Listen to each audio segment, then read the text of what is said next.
Today, I want to take you through Article 9 of the Digital Bill of Rights. So, you have to see right down at the bottom of the page is Article 9, and it's the right to technological transparency.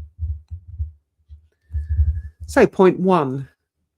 Citizens have the right to know when they are being monitored, scored, or analysed by digital systems. So that's quite self-explanatory. You should know. You should know if somebody's gathering data upon you or about you in any way, shape, or form, and whether that data is being scored or analysed in any way. Okay, so that's point 1. Point 2, all public sector algorithms and automated decision-making systems must be open to independent audit. Now, for me, that's quite self-explanatory, but that won't be self-explanatory for everyone if you're not really sure what an algorithm is. So let's break it down a bit. Algorithms are really quite simple. They're not, because computerized algorithms can become quite complicated, but the thought of what an algorithm is, it's a specific set of steps that are taken. That's basically what an algorithm breaks down to. So in its very, very simplest form, a recipe is an algorithm.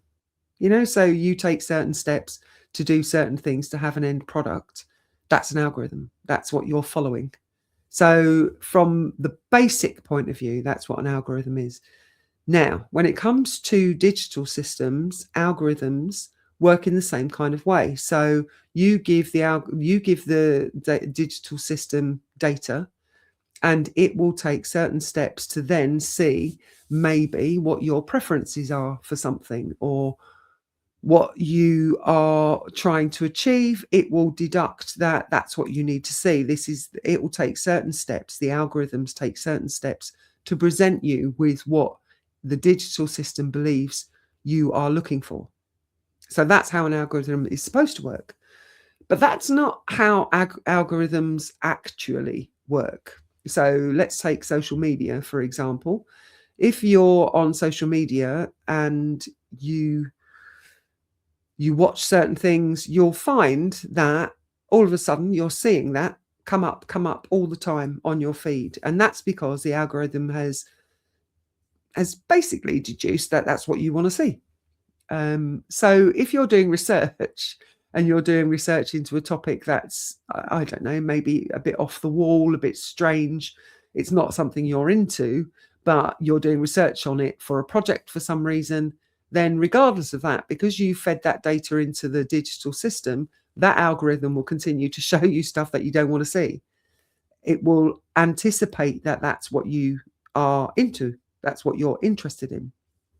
But the problem with having a company that can manipulate the algorithms is it can manipulate what you do see and what you don't see.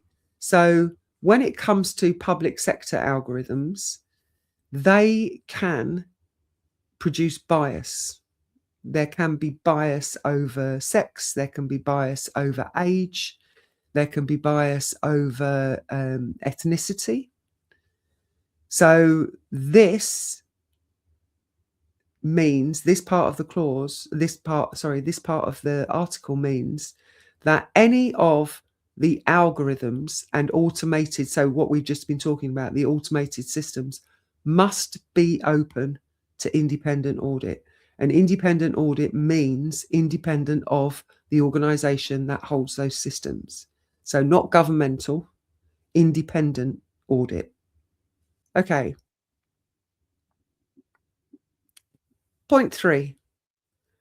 Any new digital system deployed by government or essential service providers must publish its purpose, its methodology, risks, and data sources before implementation. Systems must undergo independent review and be open to public challenge. So, any digital system that's been deployed has to publish its purpose. So why it's being deployed. Okay. The methodology, so how it's being deployed, the risks, what could go wrong, and the data sources. So where the data is coming from and where your data might be going. So systems must undergo independent review, same as point 2, and be open to public challenge. So you should be able to challenge. And when it comes to independent review, we covered in a previous clause, a previous article, that you have the right to human oversight when it comes to digital systems. And point 4, covert surveillance, hidden scoring systems, or undisclosed algorithmic decision making are prohibited. Transparency requirements cannot be waived for national security or commercial confidentiality. Where an algorithm or automated decision-making system is operated by a third-party vendor or contractor, the public or essential service body procuring the system remains fully responsible for transparency compliance and may not use the vendor's commercial confidentiality as grounds for non-disclosure. Procurement contracts for algorithmic systems must include a mandatory transparency clause requiring disclosure of purpose, methodology, training data sources, risk assessments, and audit access. Vendors unwilling to accept such terms are ineligible for public contracts. Commercial confidentiality shall not override transparency obligations under any circumstances. Okay, so a little bit more complicated. However, this point is covering anybody who's a private owned organization that is offering services to a government institution. So they are unable to do covert surveillance, hidden scoring systems, or undisclosed algorithmic decision making. Because they, with just the first 3 points in this article, that could just look at government systems, digital systems. This covers people like Palantir. This covers any other digital surveillance system that could be called upon as a private entity by our government. So it's not just our government who aren't able to put it in place. It is private entities as well. And if they cannot meet those requirements, then they are not accepted for public contracts. They're not eligible for public contracts. They must meet the requirements of Article 9. So the effects of this: it makes covert surveillance and hidden scoring systems illegal. And it forces transparency in government technology deployment. So we get to see how, why, risks, and what they are doing.